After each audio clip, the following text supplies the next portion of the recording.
Good morning for the day. चलो शुरू करें। तो आज का डिस्कशन शुरू करने से पहले let me remind you something about the previous sessions. तो प्रीवियस सेशंस के बारे में बेटा हम लोगों ने जो डिस्कशन किया था एक बार मैं उसको हाईलाइट करते हुए चलता हूं ताकि हम अगली कंसेप्ट की तरफ बढ़ सके। देख लेना अपन ने शुरू किया था थियोरेटिकल फ्रेमवर्क पार्ट 2, जिसके अंदर मैंने accounting concepts and accounting convention के बारे में आपको बेसिकली चीजें समझाई थी, जहां पे मैंने आपको ये एक्सप्लेन किया था कि basically accounting concepts basically commonly accepted assumptions होते हैं जिसके बेसिस पे हम लोग फाइनेंशियल स्टेटमेंट्स बनाते हैं। And the most important part, accounting concept has universal application. Accounting concept has universal application, highlighted point तो वही है। Okay, and what about sir accounting conventions? तो मैंने आपको बोला था कि accounting conventions normally usage and practices से डिराइव होती है। यूसेज एंड प्रैक्टिसेस से डिराइव होती है जो कि मे और मे नॉट यूनिवर्सली एप्लीकेबल हो सकती है। राइट, यहां तक हमने लास्ट लेक्चर में डिस्कस किया था। तो आज के लेक्चर में हम लोग क्या डिस्कस करने वाले हैं, एक वन बाय वन अपन क्या करेंगे, अकाउंटिंग कंसेप्ट्स को डिस्कस करना शुरू करेंगे। और याद रखना, ये जो अकाउंटिंग कंसेप्ट्स आप लोग डिस्कस कर रहे हो इसके ऊपर मिनिमम एक क्वेश्चन 100% आएगा। इसके ऊपर मिनिमम एक क्वेश्चन तो 101% आएगा ही आएगा। बहुत इंपॉर्टेंट कंसेप्ट है ये।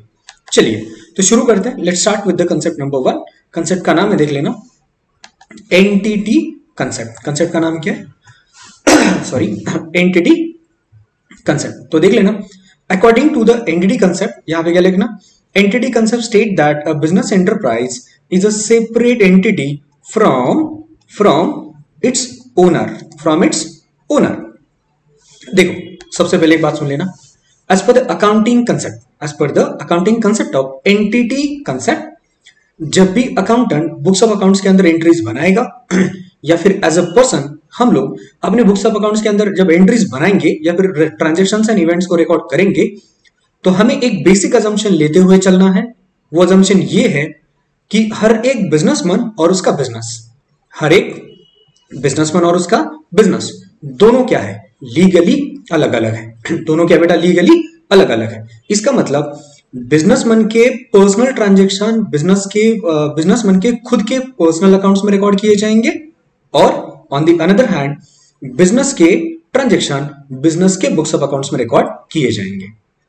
सर बहुत सिंपल है, बिजनेसमैन अलग है और बिजनेस अलग है। दोनों को लीगली हम क्या मान के चलते हैं, अलग अलग एंटिटी मान के चलते हैं। बिजनेस वाले ट्रांजेक्शन बिजनेस के बुक्स ऑफ अकाउंट्स में, पर्सनल ट्रांजेक्शन अपने ओनर या प्रोप्राइटर के उसके पर्सनल बुक्स ऑफ अकाउंट्स में अपन क्या करेंगे बेटा, रिकॉर्ड करेंगे। राइट, चलो होप सो यहां तक आपको क्लियर है। बढ़ते आगे। Next one more important point, याद रखना, बुक्स ऑफ अकाउंट्स के अंदर हम जब भी एंट्रीज बनाते हैं या फिर ट्रांजैक्शंस को रिकॉर्ड करते हैं तो ये किसके पॉइंट ऑफ व्यू से रिकॉर्डिंग होता है? तो बेटा इसका आंसर है बिजनेस के पॉइंट ऑफ व्यू से रिकॉर्ड होता है। बिजनेस के अंदर जितने भी ट्रांजैक्शंस एंड इवेंट्स रिकॉर्ड होती है ये किसके पॉइंट ऑफ व्यू से रिकॉर्ड होती है? तो इसका आंसर है, द मोस्ट इंपॉर्टेंट पॉइंट, उसका आंसर है कि भैया बिजनेस के पॉइंट ऑफ व्यू से रिकॉर्ड होते हैं। किसके पॉइंट ऑफ व्यू से रिकॉर्ड होते हैं? बिजनेस के पॉइंट ऑफ व्यू से ट्रांजैक्शंस को रिकॉर्ड किया जाता है। Got it? चलिए द नेक्स्ट वन। अब मुझे एक बात बताना, मैंने कहा कि बिजनेस अलग है और बिजनेसमैन अलग है, बिजनेस अलग है और बिजनेसमैन अलग है। तो मुझे एक बात बताइए, अगर बिजनेसमैन ने बिजनेस के अंदर अगर कैपिटल इन्वेस्ट किया है, बिजनेसमैन ने अगर बिजनेस के अंदर कैपिटल इन्वेस्ट किया है, और क्योंकि दोनों अलग अलग है, दोनों separate legally recognised independent persons है, तो ऐसे टाइम पर बिजनेसमैन के लिए बिजनेस रिस्पॉन्सिबल होगा। बिजनेसमैन के लिए बिजनेस क्या होगा? रिस्पॉन्सिबल होगा। इसका मतलब क्या है, बिजनेसमैन की तरफ से बिजनेस में जो कैपिटल इन्वेस्ट करी जाती है ना, वो कैपिटल रीपेमेंट के लिए रिस्पॉन्सिबल कौन है? तो बेटा बिजनेस एंटरप्राइज लायबल है, बिजनेस एंटरप्राइज रिस्पॉन्सिबल है। Got it? चलिए, इसलिए कैपिटल अकाउंट का ना क्रेडिट बैलेंस होता है। कैपिटल बिजनेस के लिए क्या होती है बेटा? लायबिलिटी होती है। कैपिटल बिजनेस के लिए क्या होती है? लायबिलिटी होती है। तो बिजनेस मन के लिए क्या होती है? एसेट होती है। बिजनेस मन के लिए क्या होती है? एसेट होती है। क्लियर? और एक बात याद रखना, द मोस्ट इंपॉर्टेंट पॉइंट, यहां पे मैं आईएमपी करके दे रहा हूं, कैपिटल कैपिटल अगर बिजनेस के लिए लायबिलिटी है तो बेटा अगर बिजनेसमैन बिजनेस से अगर कुछ ड्रॉविंग करेगा, बिजनेसमैन अगर बिजनेस से कुछ क्या करेगा, ड्रॉविंग करेगा, तो बिजनेस क्या करेगा पता है, उस ड्रॉविंग के ऊपर इंटरेस्ट चार्ज करेगा। बिजनेस क्या करेगा, उस ड्रॉविंग के ऊपर इंटरेस्ट चार्ज करेगा।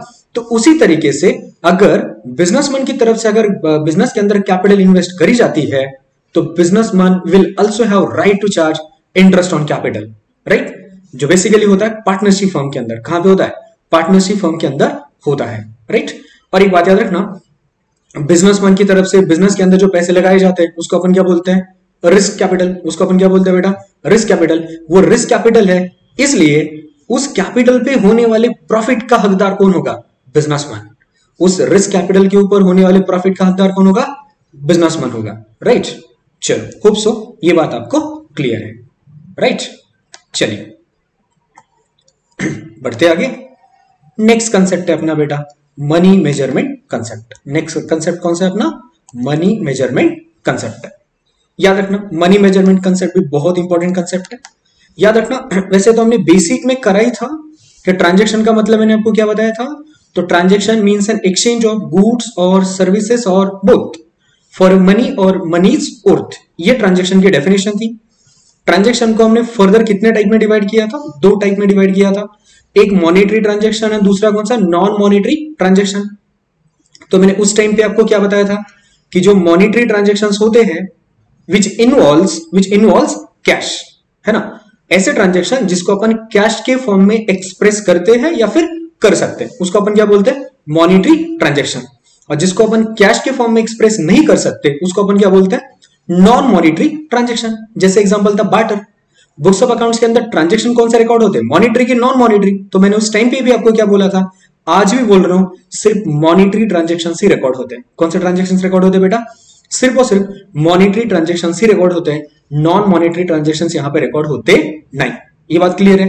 तो सिंपली भैया अपना मनी मेजरमेंट कंसेप्ट भी हमसे वही बोलेगा कि सिर्फ वही transactions and events books of accounts में रिकॉर्ड करो जो पैसे के फॉर्म में एक्सप्रेस करी जा सकती है। देख लेना फर्स्ट लाइन में क्या लिखा है, as per this concept only those transaction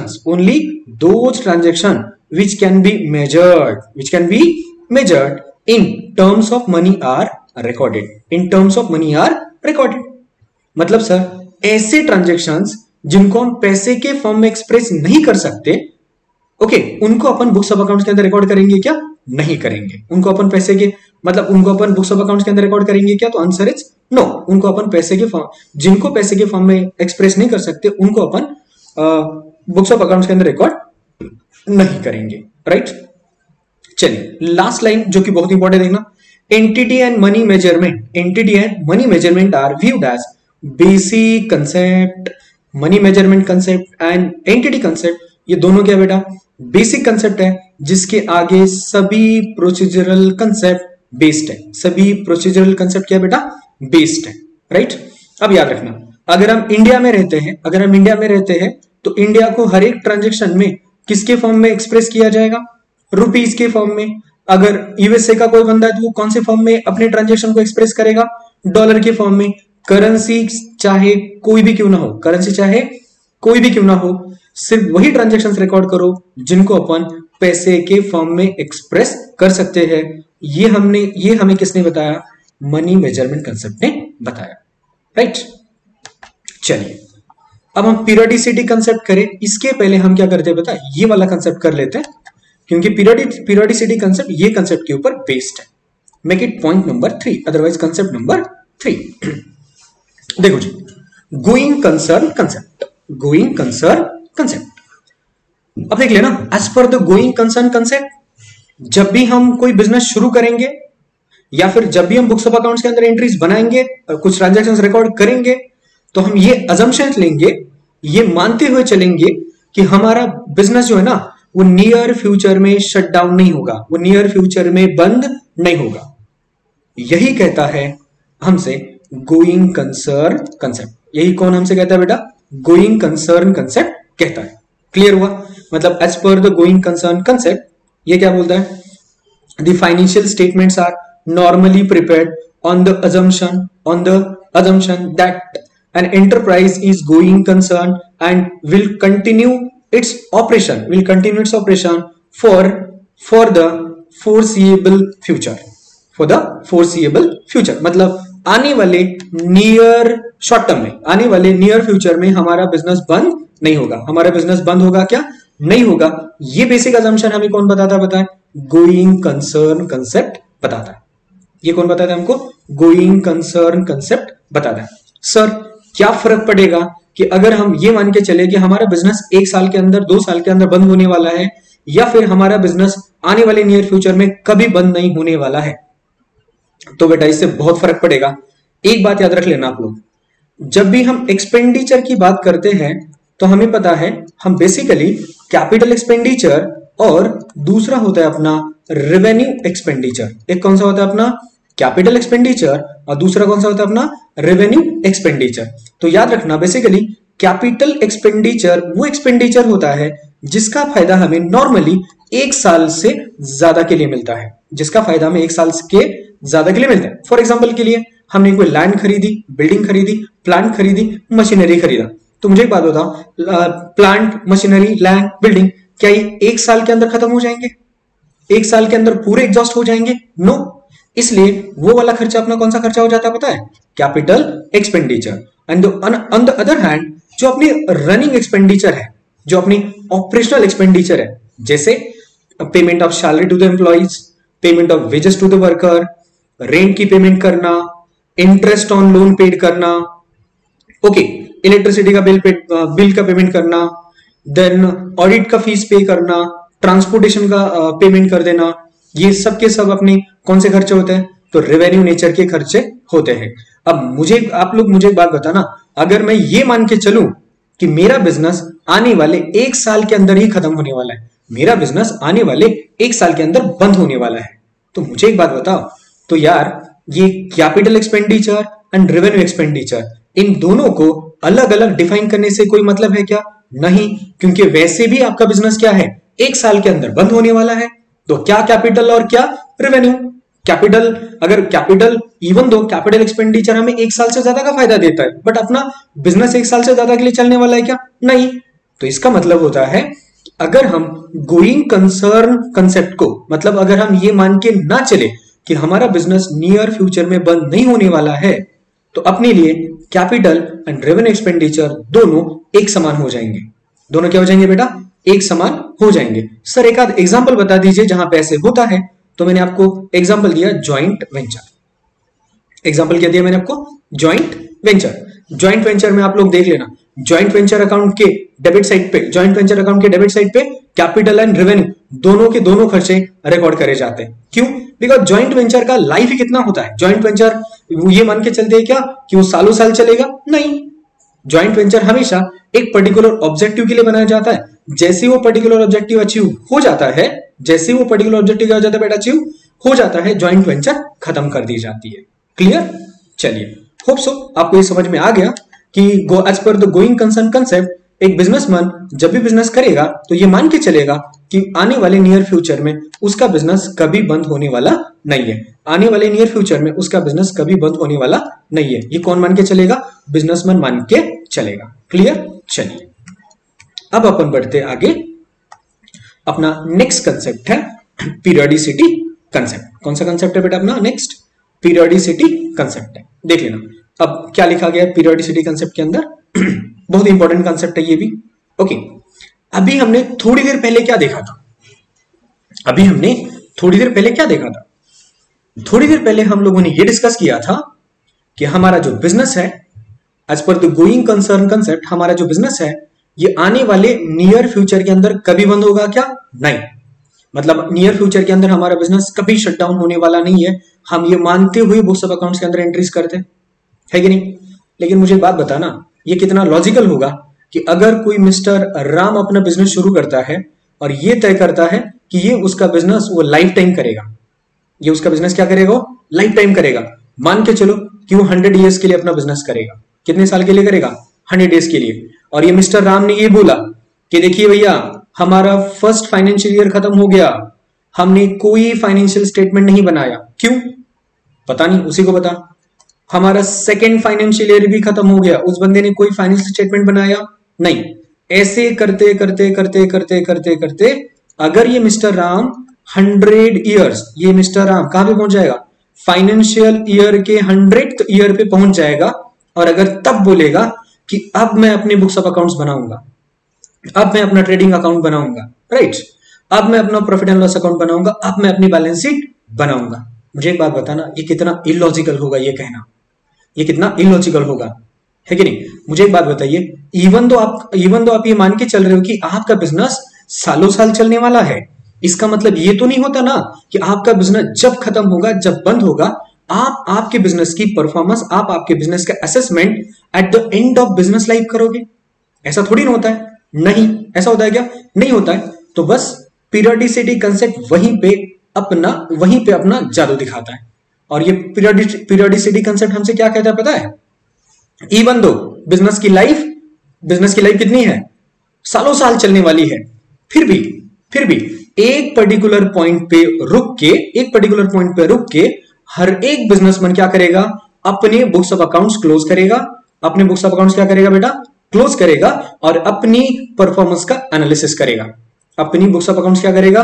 close करेगा और अपनी परफॉर्मेंस का करेगा analysis by way of preparing annual accounts. By way of preparing what बेटा?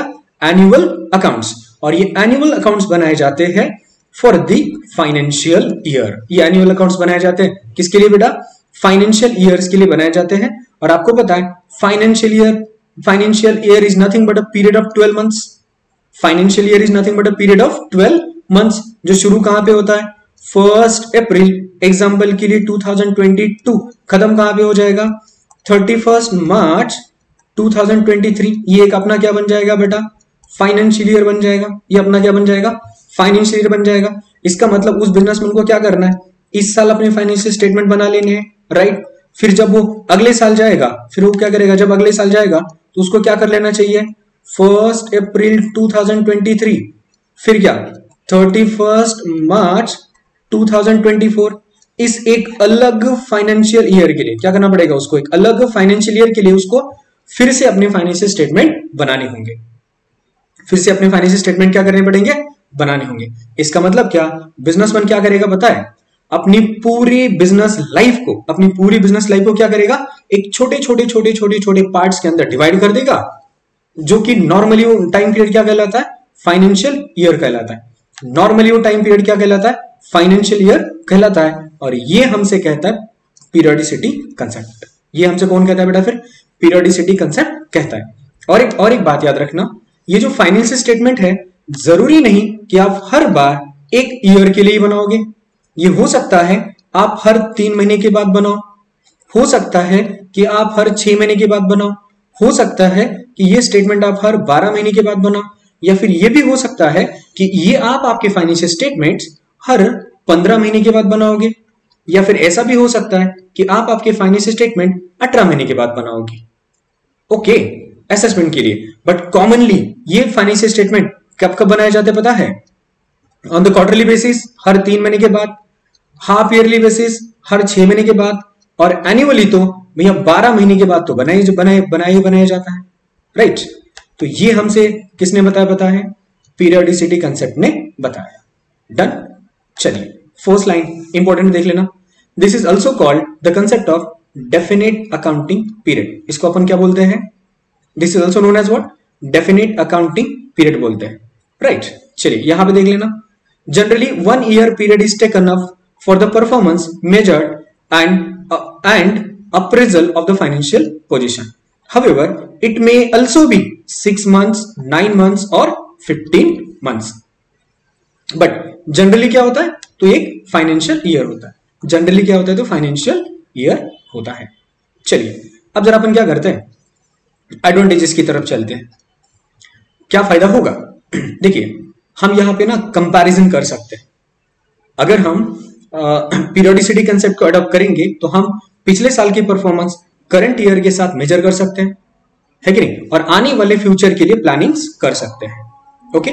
फिर सेकंड देख लेना, uniform and consistent accounting treatment for ascertaining the profit and assets of business. एक यूनिफॉर्म अकाउंटिंग ट्रीटमेंट हम कर रहे हैं कि नहीं कर रहे हैं हमको ये भी पता चल जाता है, राइट।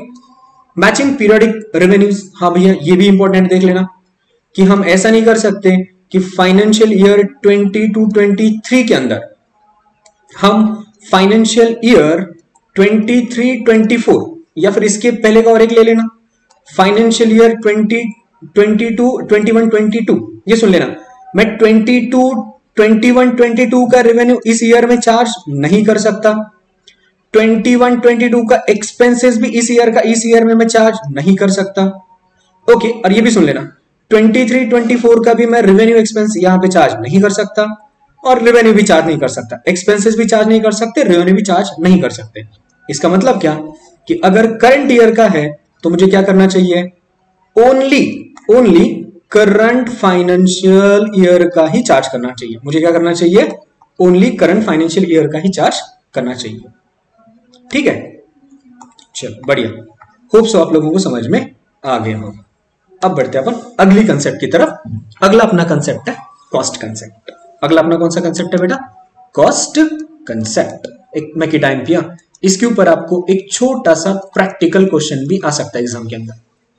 इस कंसेप्ट के ऊपर आप लोगों को एक छोटा सा प्रैक्टिकल क्वेश्चन भी आ सकता है। देखो क्या लिखा है, अरे चलो ये तो बड़ा सिंपल है। क्या बोलता है पता है, एक बिजनेसमैन अपने बुक्स ऑफ अकाउंट्स के अंदर एंट्रीज बनाते टाइम पर उसके पास जितनी भी फिक्स एसेट होगी वो कौन सी वैल्यू पे रिकॉर्ड करेगा, तो वो कॉस्ट पे रिकॉर्ड करेगा। कौन सी वैल्यू पे रिकॉर्ड करेगा, तो कॉस्ट उसकी ना जो ओरिजिनल कॉस्ट है that is also known as historical cost है, या फिर उसकी जो एक्विजिशन कॉस्ट है उस एक्विजिशन कॉस्ट पे दिखाएगा। मतलब अपनी जितनी भी फिक्स एसेट है अपन उसको कौन सी वैल्यू पे दिखाएंगे, तो मैंने बोला एक्विजिशन कॉस्ट पे दिखाएंगे, नहीं तो उसकी हिस्टोरिकल कॉस्ट पे दिखाएंगे, नहीं तो उसकी ओरिजिनल कॉस्ट पे दिखाएंगे।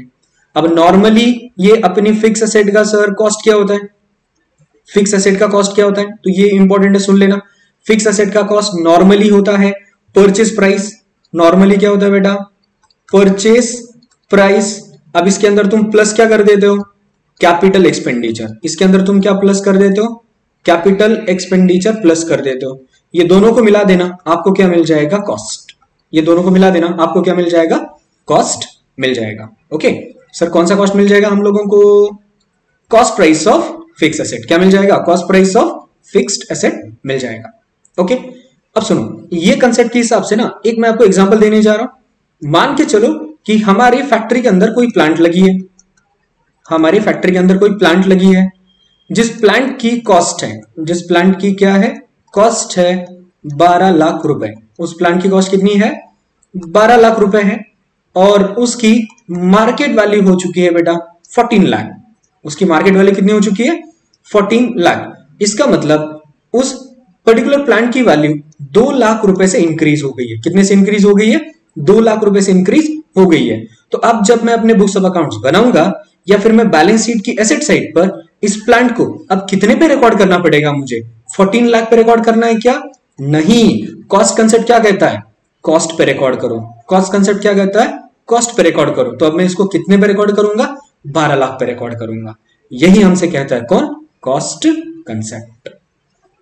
क्लियर है, होप सबको समझ में आ गया होगा। कोई डाउट हो तो आप आपका डाउट मुझे कमेंट बॉक्स के अंदर पोस्ट कर सकते हो, या फिर यहाँ पे जो मेरा नंबर है आप मुझे इस नंबर के ऊपर व्हाट्सएप भी कर सकते हो। अगर आपका कोई डाउट हो तो आप मुझे इस नंबर पे व्हाट्सएप भी कर सकते हो।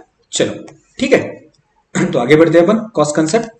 कॉस्ट कंसेप्ट अपना खत्म। अब कॉस्ट कंसेप्ट की थोड़ी सी देख लेते हैं लिमिटेशंस। ओके, मुझे एक बात बताना, ये सबसे इंपॉर्टेंट लिमिटेशन देखना। इन एन इन्फ्लेशनरी सिचुएशन, भैया अगर इन्फ्लेशन की सिचुएशन है तो कॉस्ट कंसेप्ट तो फेल है। इन्फ्लेशन का मतलब नॉर्मली अपन क्या लेते हैं, increase in the prices, increase in the prices.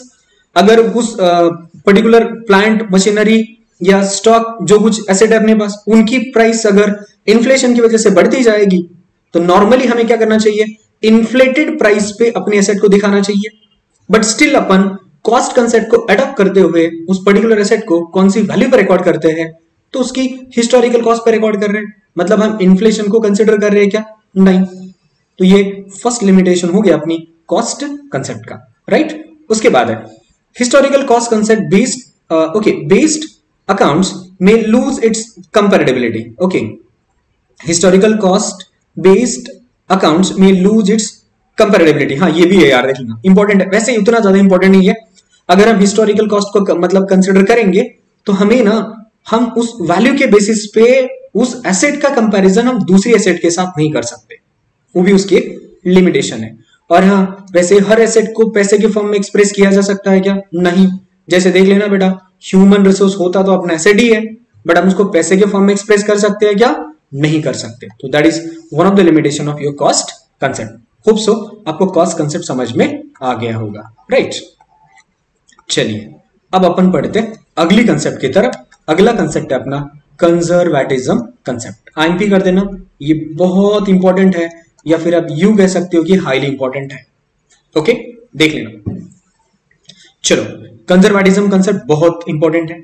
इसको समझाने के लिए ना मेरे पास एक एग्जांपल है। मान के चलो कि in the month of March और in the month of April हमारी महावितरण भर्ती का एग्जाम हो गया, और आप लोगों ने वैसे तो एग्जाम के अंदर बहुत अच्छा परफॉर्म किया, बट आपको अभी भी डाउट है कि आपका सिलेक्शन होगा कि नहीं होगा। बट मनी मन आपको ये लग रहा है कि शायद आपका सिलेक्शन हो जाएगा। मतलब आपको मनी मन ये लग रहा है, आपकी ज्यादा पॉसिबिलिटी, आपके मनी मन, आपका मन आपसे कहता है कि यार तेरा सिलेक्शन हो जाएगा। बट जब क्वेश्चन आपने जिस तरीके से अटेंड किए थे, तो उसको मद्देनजर रखते हुए आपको थोड़ा बहुत डर भी लग रहा है। तो अगर आपके रिलेटिव्स, आपके टीचर, आपके नियरेस्ट, आपके फ्रेंड, फैमिलीज अगर आपसे पूछेंगे, बता रहे क्या तेरा अकाउंटेंट की पोस्ट के लिए सिलेक्शन हो जाएगा, तो आप क्या बोलते हो?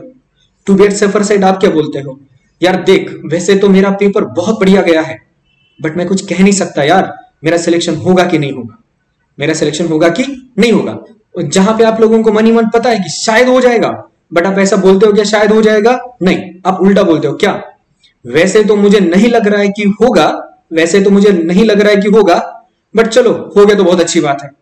इसका मतलब क्या पता है? कि फ्यूचर में होने वाली अच्छी घटना को आप आज की डेट में कंसिडर नहीं कर रहे हो। फ्यूचर में होने वाली एक अच्छी गुड न्यूज को, होने वाले अच्छे घटना को आप आज की डेट में कंसिडर कर रहे हो क्या? नहीं। बट जो फ्यूचर में आपको एक नुकसान हो सकता है, फ्यूचर में आपके साथ जो बुरी घटना घटित हो सकती है, आप उसको आज की डेट में प्रेडिक्ट कर रहे हो, राइट? यही तो कंजर्वेटिज्म कंसेप्ट है। देख लेना सिंपली, कंजर्वेटिज्म कंसेप्ट हमसे ये कहता है a businessman is not allowed to anticipate future gains. याद रखना, a businessman is not allowed to anticipate future gains, however a businessman is allowed to anticipate future losses. इसका मतलब फ्यूचर में होने वाले गेन्स, फ्यूचर में होने वाला फायदा, फ्यूचर में होने वाला इनकम हम आज की डेट में कंसिडर नहीं कर सकते, आज की डेट में रिकॉर्ड नहीं कर सकते। वेयरएज फ्यूचर में अगर आपका कोई पॉसिबल लॉस है, जो आपको लग रहा है कि शायद आपका वो लॉस हो जाए, तो आप उस पर्टिकुलर लॉस को आज की डेट में रिकॉर्ड कर सकते हो। आप उस पर्टिकुलर लॉस को आज की डेट में रिकॉर्ड कर सकते हो। यही हमसे कौन कहता है पता है? कंजर्वेटिज्म कंसेप्ट कहता है। इसका बेस्ट एग्जांपल है बेटा reserve for bad and doubtful डेब्ट। Reserve for bad and doubtful डेब्ट, जहां पे आप लोग आपके मतलब आपका जो पास्ट एक्सपीरियंस होता है, उस पास्ट एक्सपीरियंस के चलते अगर आपको पता है कि आपके 100 रुपीज में से हो सकता है आपका 20 रुपीज हर साल बैड डेट होता है, तो आप क्या करते हो? अभी तक आपको पता नहीं है कि वो बैड होगा कि नहीं होगा, बट स्टिल आप क्या करते हो पता है? ये 100 रुपए में से 20 रुपए साइड में निकाल के रखते हो। कौन से नाम से? Reserve for bad and doubtful debt नाम से। आप ये कर सकते हो, आप ये बिल्कुल कर सकते हो। बट फ्यूचर में अगर आपके पास कोई पॉसिबल गेन होने का चांस है, तो उस फ्यूचर में होने वाले पॉसिबल गेन को आप लोग आज की डेट में रिकॉर्ड नहीं कर सकते। आप आज की डेट में रिकॉर्ड कर सकते हो क्या? नहीं कर सकते। इसीलिए बेटा जब भी अपन क्लोजिंग स्टॉक का वैल्यूएशन करते हैं, जब भी अपन क्या करते हैं? क्लोजिंग स्टॉक का वैल्यूएशन करते हैं, तो अपन क्या करते हैं? क्लोजिंग स्टॉक का वैल्यूएशन कैसे करते हैं? कॉस्ट और मार्केट वैल्यू, कॉस्ट और market value whichever is lower consider करते हैं। क्या कंसिडर करते हैं बेटा अपन? क्लोजिंग स्टॉक का जब वैल्यूएशन करते हैं तो क्या करते हैं अपन? कॉस्ट और मार्केट वैल्यू, कॉस्ट और market value whichever is lower, cost और market value whichever is lower consider करते हैं। किसके बेसिस पे? तो कंजर्वेटिज्म कंसेप्ट के बेसिस पे। आपको एग्जाम में ये दो ही क्वेश्चन बनने का चांस होगा कि a businessman is not allowed to anticipate his future gains, however he can provide for his future losses। ये कौन सा कंसेप्ट है? तो आपका आंसर आना चाहिए कंजर्वेटिज्म कंसेप्ट, कॉस्ट और मार्केट प्राइस, क्लोजिंग स्टॉक का कॉस्ट और market price which ever is lower consider करते हैं, कौन से कंसेप्ट के बेसिस पे, तो आपका आंसर आना चाहिए कंजर्वेटिज्म। यही दो कंसेप्ट आपको पूछी जा सकती है, राइट। चलिए फिर अपन आगे बढ़ते हैं। अगला कंसेप्ट है अपना कंसिस्टेंसी। ये बड़ा सिंपल है यार, इसके लिए कोई ज्यादा डिस्कशन करने की जरूरत नहीं है। तो याद रखना as per the concept of consistency हमको बस एक बात याद रखनी है कि हम जो कोई अकाउंटिंग पॉलिसीज फॉलो करेंगे या फिर जो कोई अकाउंटिंग प्रिंसिपल्स अपन अडॉप्ट करेंगे, हमें क्या करना है पता है, उसको कंसिस्टेंटली अडॉप्ट करना है। हमें क्या करना है, उसको कंसिस्टेंटली अडॉप्ट करना है। मतलब ऐसा नहीं, एग्जांपल के लिए मान के चलो कि मैं अपनी प्लांट एंड मशीनरी के ऊपर करंट ईयर में रिटर्न डाउन वैल्यू मेथड से डेप्रिसिएशन चार्ज कर रहा हूं, फिर अगले साल मैंने स्ट्रेट लाइन मेथड अडॉप्ट किया, फिर उसके अगले साल मैंने डब्ल्यूडीवी अडॉप्ट किया, फिर उसके अगले साल अगेन मैंने एसएलएम अडॉप्ट किया, फिर हो सकता है उसके अगले साल मैंने मशीन आवर मेथड अडॉप्ट किया, फिर मैं स्विच हो गया डब्ल्यूडीवी वैल्यू पर। तो ऐसे में बार बार अपनी जो पॉलिसीज मैं अपनी अडॉप्ट कर रहा हूं while recording the business transactions, क्या मैं उसको चेंज कर सकता हूं क्या? इसका आंसर है नो। क्या मैं उसको चेंज कर सकता हूं क्या? नहीं चेंज कर सकता। जो कोई आप पॉलिसीज अडॉप्ट कर रहे हो, आपको उसको क्या करना है, कंसिस्टेंटली फॉलो करना है। आपको क्या करना है, उसे कंसिस्टेंटली बेटा फॉलो करना है, राइट। ये उसका सबसे इंपॉर्टेंट और हाईलाइटेड फैक्ट है इस कंसेप्ट का। देख लेना क्या लिखा है, accounting policy shall be followed consistently. Accounting policy shall be followed consistently. Okay, अब देखो यार, अब इसका मतलब ये तो नहीं होता कि हम बिल्कुल चेंज ही नहीं कर पाएंगे। देखो, अगर आपसे कोई पूछेगा क्या अकाउंटिंग पॉलिसीज फॉलोड चेंज होनी चाहिए क्या, तो आपका फर्स्ट आंसर क्या होना चाहिए बताए, जो कोई अकाउंटिंग पॉलिसीज अपन लोग फॉलो करते हैं ना, उसको हमें कंसिस्टेंटली फॉलो करना चाहिए। उसे हमें क्या करना चाहिए बेटा, कंसिस्टेंटली फॉलो करना चाहिए। बट सर्टेन एक्सेप्शन केसेस के अंदर हम अकाउंटिंग पॉलिसीज अडॉप्टेड को क्या कर सकते हैं, चेंज भी कर सकते हैं। तो देखो, it can be changed where, IMP करना इसको भी, ये यहां पे बोला गया है कि अगर हम अपनी अकाउंटिंग पॉलिसी चेंज करना चाहते हैं तो कब चेंज कर सकते हैं। तो याद रखना, इसका पहला कंडीशन है the change must be in accordance with the accounting standard. The change must be in accordance with the accounting standard. इसका मतलब होता है कि हम जो कोई पॉलिसी के अंदर बदलाव कर रहे हैं, वो बदलाव हमारा as per the accounting standard होना चाहिए, as per the accounting standard होना चाहिए। सेकंड, देखो, जो चेंज अपन कर रहे हैं ना, वो किसी भी लॉ के अगेंस्ट नहीं होना चाहिए। वो किसी भी लॉ के अगेंस्ट होना चाहिए क्या, नहीं होना चाहिए। इसके लिए सिंपली यहां पे वर्ड क्या है, the change must be in compliance with the provision of law. The change must be in compliance with the provision of what, law. Example के लिए यहां पे मैं लिख रहा हूं companies act 2013, companies act 2013 example लिख रहा हूं। चलो नेक्स्ट क्या है, अगर आप चेंज करोगे, मुझे एक बात बताओ, हम चेंज क्यों करते हैं? अगर मैं आज बेटर हूं, तो मैं बेटर से नीचे जाना चाहूंगा कि बेटर से और बेटर होना चाहूंगा? जाहिर सी बात है, हम बेटर से और बेटर होना चाहेंगे ना। तो यार याद रखना, हम अपनी जो पॉलिसीज है अकाउंट्स के अंदर जो अपन फॉलो कर रहे हैं, उस पॉलिसी को अपन तभी चेंज कर सकते हैं जहां पे हमारी फाइनेंशियल स्टेटमेंट पहले से बेटर मैनर में प्रेजेंट हो। पहले से बेटर मैनर में क्या हो बेटा, प्रेजेंट हो। इसका मतलब इसकी तीन कंडीशन क्या है, the change must be as per accounting standard, the change must be in compliance with the law, and third one, the change, due to the change the financial statement must be present in a better manner. Okay, must be present in what, better manner. Okay, चलिए अगला concept है अपना materiality. अगला concept कौन सा बेटा अपना, materiality. Okay, ये बड़ा सिंपल है, ये क्या बड़ा ही सिंपल है, ये इतना कह देता है, देख लेना यार, इससे सिंपल नहीं है कोई। बाकी की टर्म, बाकी की जो अकाउंटिंग कंसेप्ट है, हो सकता है लिटिल बिट टफ हो, ये बिल्कुल टफ नहीं है। ये देखो क्या बोलता है, ओनली सिग्निफिकेंट और मटेरियल। मतलब ये क्या बोलता है यार, देखो, ओनली सिग्निफिकेंट और मटेरियल चीजों को ही कंसिडर करो, इनसिग्निफिकेंट और इमटेरियल चीजों को कंसिडर करना है क्या, नहीं करना है। जैसे एक छोटा सा एग्जांपल दे रहा हूं, मान के चलो कि मेरा एक कोचिंग क्लास है, और यहां पे मैंने अपने व्हाइट बोर्ड पे पढ़ाने के लिए कुछ पेन्स खरीदे, एक डस्टर खरीदा। तो मुझे एक बात बताना, ये पेन्स और डस्टर लिटरली एक साल में खराब हो जाते हैं क्या? नॉर्मली होते नहीं है। वैसे तो हर एक की यूसेज के ऊपर डिपेंड करता है। पेन्स और डस्टर नॉर्मली एक साल के अंदर, ये एक साल की यूसेज के अंदर खराब होते हैं क्या? नहीं, ये तो सालों साल चलते हैं। ये तो क्या होता है, सालों साल चलते हैं। तो अगर ये सालों साल चलते हैं तो इसका मतलब ये तो नहीं होगा कि हम क्या करेंगे उस पर्टिकुलर डस्टर को, पर्टिकुलर पेन को हम अपनी बैलेंस शीट के एसेट साइड पे जाकर उसको एसेट की तरह ट्रीट कर दे, हर साल डेप्रिसिएशन लगाए, पीएल के ऊपर चार्ज करे, अगले साल डेप्रिसिएशन अगेन पीएल के ऊपर चार्ज करे, है ना। ये तो इमटेरियल है, बिकॉज डस्टर और पेन, डस्टर हो, पेन हो, इंक हो, भैया इनकी कॉस्ट कितनी होगी, कुछ 30 से 40 रुपए के आसपास होगी। तो अब ये 30 से 40 रुपए की जो कॉस्ट है, ये एज एन एसेट दिखाना, उसके ऊपर डेप्रिसिएशन चार्ज करना, ये मटेरियल है कि इमटेरियल है, सिग्निफिकेंट है कि इनसिग्निफिकेंट है। तो आपका आंसर आना चाहिए ये इनसिग्निफिकेंट है, ये इमटेरियल है। ये क्या है, इनसिग्निफिकेंट है, इमटेरियल है कि नहीं। तो हम क्या करेंगे पता है, ऐसे एसेट को सीधा उठाएंगे, प्रॉफिट एंड लॉस अकाउंट के डेबिट साइड पे चार्ज कर देंगे। हम क्या करेंगे, ऐसे पर्टिकुलर एक्सपेंसेस को सीधा उठाएंगे और कहां पे चार्ज कर देंगे, बोलो कहां पे चार्ज करेंगे, प्रॉफिट एंड लॉस अकाउंट के डेबिट साइड पे चार्ज कर देंगे। यही हमसे कौन कहता है, अपना मटेरियलिटी कंसेप्ट। ओके, और एक बहुत इंपॉर्टेंट बात याद रखना, एक पर्टिकुलर आइटम ऑफ ट्रांजेक्शन या फिर एक पर्टिकुलर आइटम वो सिग्निफिकेंट है या सिग्निफिकेंट नहीं है, ये बिजनेस टू बिजनेस, ये business to business, that is a size of business, amount, और हर एक बिजनेसमैन की पॉलिसी के हिसाब से डिफर करेगा। ऐसा नहीं है कि मेरे लिए जो इमटेरियल है वो हर एक के लिए इमटेरियल हो, या फिर ऐसा भी नहीं है कि जो मेरे लिए मटेरियल है वो हर एक के लिए मटेरियल हो। क्लियर? इसका मतलब द कंसेप्ट ऑफ मटेरियलिटी क्या करेगा पता है, business to business, amount to amount change होगा, अमाउंट टू अमाउंट क्या होगा, चेंज होगा। चलिए, तो सिंपली मटेरियलिटी कंसेप्ट ने, materiality as per the materiality concept हम क्या करेंगे, ओनली मटेरियल फैक्ट्स को ही शो करेंगे, इमटेरियल फैक्ट्स को अपन शो करेंगे क्या, नहीं करेंगे। छोटी मोटी चीजों को अपन बुक्स ऑफ अकाउंट्स के अंदर दिखाएंगे क्या, नहीं दिखाएंगे। छोटी मोटी चीजों को अपन बुक्स ऑफ अकाउंट्स के अंदर दिखाएंगे नहीं।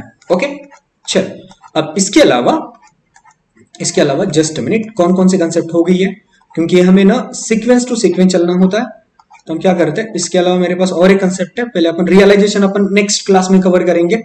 अभी अपन चलते हैं dual aspect concept, make it IMP. इसके ऊपर भी आपको एक प्रैक्टिकल क्वेश्चन आ सकता है या फिर एक थ्योरेटिकल क्वेश्चन भी आ सकता है। एक प्रैक्टिकल क्वेश्चन आ सकता है, फिर एक थ्योरेटिकल कंसेप्ट भी आ सकता है, सॉरी एक थ्योरेटिकल क्वेश्चन आपके लिए पूछा जाने का चांस रहेगा।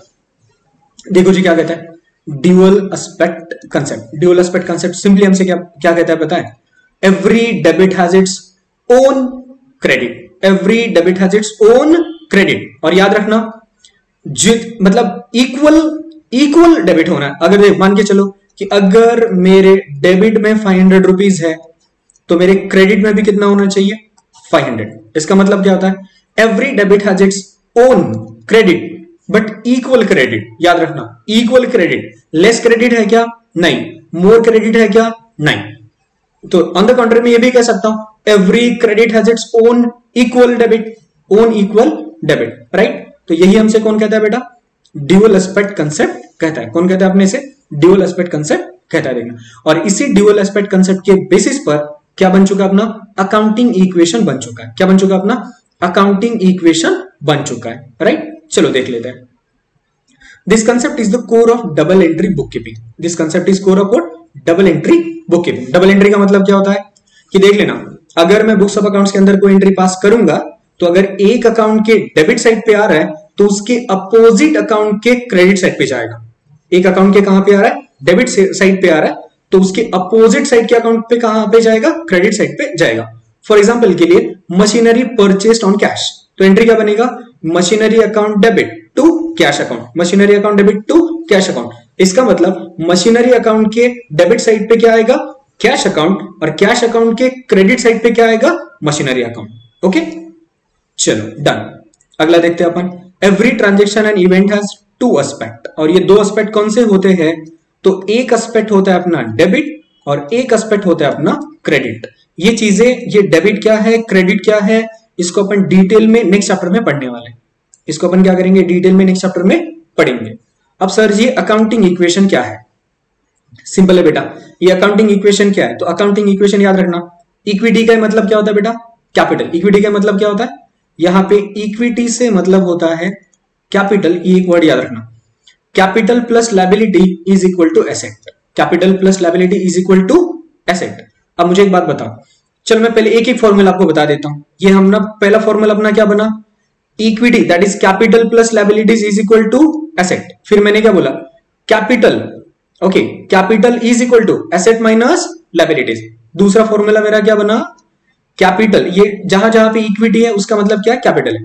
Capital is equal to asset minus liabilities, that's it.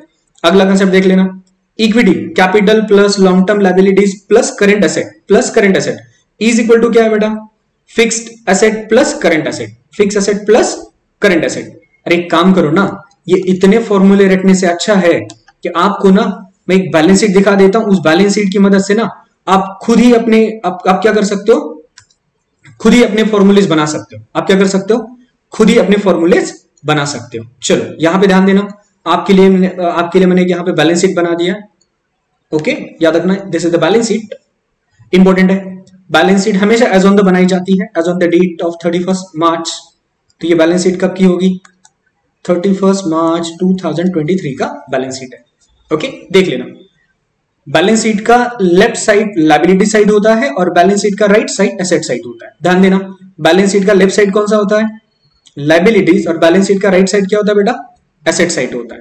तो देख लेना यहाँ पे एसेट साइड पे अब मैंने यहाँ पे कौन कौन से आइटम लिखे, एक क्या लिखा मैंने, land, building, plant, machinery, furniture, stock, debtor, cash, cash at bank and cash. देखो क्रेडिट साइड पे क्या क्या लिखा हुआ है, capital, bank overdraft, term loan, creditor, outstanding wages, term loan, creditor, outstanding wages. अब मैं एक एक फॉर्मूला आप लोगों को एक्सप्लेन करूं, उसके पहले आप जरा एक चीज नोटिस करना, देख लेना, land, building, plant, machinery, furniture. देख लेना बेटा, लैंड से लेकर फर्नीचर तक ये सब की सब तुम्हारी क्या है बेटा, फिक्स्ड एसेट है। ये सब की सब तुम्हारी क्या है, फिक्स्ड एसेट है। और ये स्टॉक से लेकर कैश तक ये सब की सब अपनी कौन सी एसेट है बेटा, तो I will say current asset है। ये अपनी कौन सी एसेट है, करंट एसेट है अपनी, राइट। चलो ये ऊपर का जो अमाउंट आपको दिख रहा है this is the balancing figure, ये कौन सी फिगर है बेटा, बैलेंसिंग फिगर है। और ये अपना क्या है, कैपिटल है। ये अपना क्या है बेटा, कैपिटल है। ये देख लेना, ये जो टर्म लोन यहां पे लिखा है, ये जो टर्म लोन यहां पे लिखा है, ये टर्म लोन तुम्हारा कौन सा लायबिलिटी है, ये टर्म लोन तुम्हारा कौन सा लायबिलिटी है, तो लॉन्ग टर्म लायबिलिटी है। टर्म लोन तुम्हारा कौन सा लायबिलिटी है, लॉन्ग टर्म। बैंक ओवरड्राफ्ट भी तुम्हारा कौन सा लायबिलिटी है, ये शॉर्ट टर्म लायबिलिटी है। ये कौन सा है, short term. Creditor short term, outstanding expenses short term.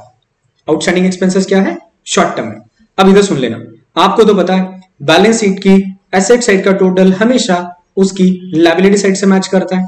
मतलब ये हमेशा दोनों क्या रहते हैं, इक्वल रहते हैं। ये हमेशा दोनों क्या रहते हैं बेटा, इक्वल रहते हैं। अब मुझे एक बात बताना, ये जो 2,31,000 का टोटल है, ये सम टोटल किस चीज का है, तो can I say fixed asset plus current asset is equal to total asset. अरे सर आ गया समझ में, ये आ गया समझ में आपको, fixed asset plus current asset is equal to what, total asset. अब ये सुन लेना, can I say capital plus long term liabilities plus short term liabilities is equal to all liabilities. कह सकता हूं ना, capital plus long term liabilities plus short term liabilities, क्या ऐसे कि ये हमारा ये बन के आ जाएगा। अब मुझे एक बात बता देना, अगर आपसे मैंने ये कह दिया कि अगर मैंने अपनी टोटल एसेट से, अगर मैंने क्या किया, अपनी टोटल एसेट से, ये कोई टोटल एसेट है, मैंने इससे माइनस कर दिया, क्या माइनस कर दिया पता है, कैपिटल माइनस कर दिया। क्या माइनस कर दिया मैंने, कैपिटल माइनस कर दिया, तो आपको क्या मिलेगा पता है, लायबिलिटीज मिल जाएगी। क्या मिल जाएगा, लायबिलिटीज मिल जाएगी। और ये लायबिलिटीज बेटा हो सकता है आपकी शॉर्ट टर्म हो या फिर हो सकता है अपनी लॉन्ग टर्म लायबिलिटीज हो। क्या है, शॉर्ट टर्म भी हो सकता है, फिर लॉन्ग टर्म भी हो सकता है, राइट। तो देख लेना, अगर इस 2,31,000 से, इस 2,31,000 से अगर मैंने ये कैपिटल का अमाउंट हटा दिया, अगर मैंने कैपिटल का अमाउंट हटा दिया, तो मुझे क्या मिलेगा पता है, ये अमाउंट मिल जाएगा। मुझे क्या मिलेगा, ये अमाउंट मिल जाएगा। That is sum total of short term and long term liabilities. That is what, sum total of short term and long term liabilities. तो हमारा पहला फॉर्मूला बना, all assets minus capital, all assets minus capital is equal to liabilities. अब मुझे एक बात बता देना, अब अगर मैंने इस 2,31,000 से अगर मैंने short term and long term liabilities को माइनस कर दिया, तो मुझे क्या मिलेगा, कैपिटल। तो कैन आई से all assets minus short term liabilities and long term liabilities, short term liabilities and long term liabilities. तो मेरा आंसर क्या रहेगा? कैपिटल। मेरा आंसर क्या रहेगा? कैपिटल। अब मुझे एक बात बताओ, अगर मैंने ऐसे बोला आप लोगों को कि बेटा ये all assets minus capital, minus what? Capital plus long term liabilities, capital plus long term liabilities, मतलब मैंने इसको और इसको कर दिया plus capital plus long term liabilities. अगर मैंने एसेट से घटा दी तो मुझे क्या मिल जाएगा? शॉर्ट टर्म लायबिलिटीज मिल जाएगी। क्या मिल जाएगा? शॉर्ट टर्म लायबिलिटीज मिल जाएगी। अब सुनो नेक्स्ट फॉर्मूला, अगर मैंने टोटल एसेट में से, अगर मैंने क्या कर दिया, टोटल एसेट में से अपना capital plus short term liability minus कर दिया, तो मुझे क्या मिल जाएगा? लॉन्ग टर्म लायबिलिटीज मिल जाएगी। उसी तरीके से कैन आई से टोटल लायबिलिटीज में से अगर मैंने फिक्स्ड एसेट माइनस कर दी, टोटल लायबिलिटी में से मैंने क्या माइनस कर दिया? फिक्स एसेट माइनस कर दी, तो मुझे क्या मिल जाएगा? Current asset. मुझे क्या मिल जाएगा? Current asset. और अगर मैंने टोटल लायबिलिटी में से अगर ये करंट एसेट घटा दी तो मुझे क्या मिल जाएगा? Fixed asset. मुझे क्या मिल जाएगा? फिक्स्ड एसेट मिल जाएगा। होप सो मैंने अपने एंड पे आप लोगों को ये समझाने की कोशिश की कि यार जो आप यहाँ पे जो फॉर्मूलेज पढ़ रहे थे, अकाउंटिंग इक्वेशन वाले फॉर्मूले पढ़ रहे थे, वो फॉर्मूले कौन से बेसिस पे या फिर किस तरीके से बने हैं आप लोगों को ये समझ में आ गया होगा। अगर आप लोग एक काम करना, आपके पास अपनी बुक का ई कॉपी है, ओके, इस बुक का ई कॉपी सबके पास अवेलेबल है। अगर अवेलेबल नहीं है तो अपने टेलीग्राम चैनल पे चले जाइए और वहां से डाउनलोड कर लीजिए। एक बार आप लोग ये सब फॉर्मूले पढ़ लेना और उसी फॉर्मूले के बेसिस पे मैंने जो अभी आपको थोड़ी देर पहले जिस तरीके से एक्सप्लेन किया ना, उस तरीके से सॉल्व करने की कोशिश करना। आपका अकाउंटिंग इक्वेशन नामक कंसेप्ट ना यूं क्लियर हो जाएगा और अकाउंटिंग इक्वेशन 20 का कोई क्वेश्चन आपका कभी फंसने वाला नहीं है। ओके, होप सो आज का क्लास आप लोगों को आज की लेक्चर आपको अच्छे से समझ में आ गई होंगी। चलो तो मिलते हैं अगले लेक्चर में, तब तक के लिए कैन आई से टाटा बाय बाय? बोलो जल्दी, कैन आई से टाटा बाय बाय? चलो tata bye bye, see you in the next lecture.